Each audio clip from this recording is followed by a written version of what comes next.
এবারের জাতীয় নির্বাচনে কোনো পর্যবেক্ষক পাঠাবে না যুক্তরাষ্ট্র। সকালে প্রধান নির্বাচন কমিশনারের সঙ্গে দেখা করে দেশটির রাষ্ট্রদূত একথা নিশ্চিত করেছেন বলে জানান ইসি সচিব আক্তার আহমেদ। তবে ঢাকা, চট্টগ্রাম, খুলনা, সিলেটে ভোটের কার্যক্রম দেখবে মার্কিন দূতাবাস। নবনিযুক্ত রাষ্ট্রদূত ব্রেন্ট ক্রিস্টেনসেন জানান, যারাই নির্বাচিত হবে তাদের সঙ্গেই কাজ করবে যুক্তরাষ্ট্র। শিউলি রায়ের রিপোর্ট। ত্রয়োদশ জাতীয় সংসদ নির্বাচন ও গণভোটকে সামনে রেখে ব্যস্ত সময়ে পার করছে নির্বাচন কমিশন। সার্বিক পরিস্থিতি জানাতে প্রধান নির্বাচন কমিশনার এএমএম নাসরুদ্দিনের সঙ্গে দেখা করেন ঢাকার মার্কিন রাষ্ট্রদূত ব্রেন্ট ক্রিস্টেনসেন।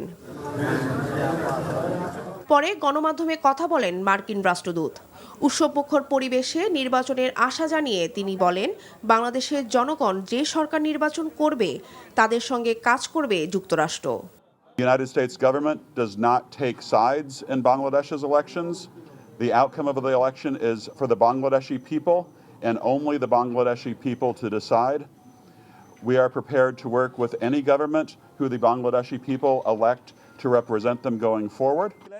ইসি সচিব আক্তার আহমেদ জানান, নির্বাচনে যুক্তরাষ্ট্র কোনো পর্যবেক্ষক না পাঠালেও ঢাকা, সিলেট, চট্টগ্রাম ও খুলনায় ভোটের কার্যক্রম ঘুরে দেখবে তারা।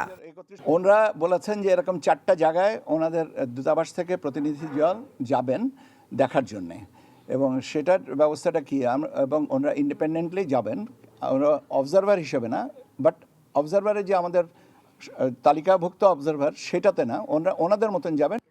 সরকারি চাকরিজীবীরা গণভোটে হ্যাঁ বা নায়ের পক্ষে থেকে কাজ করতে পারবে কিনা এই বিষয়টি আদালতের সিদ্ধান্ত বলেও জানান ইসি সচিব আক্তার আহমেদ। সরকারি চাকরিজীবীরা পারেন কি পারেন না এ বিষয়ে আদালতে একটা বিষয় অনিষ্পন্ন বা আদালত। শিউলি রায়, এনটিভি নিউজ, ঢাকা।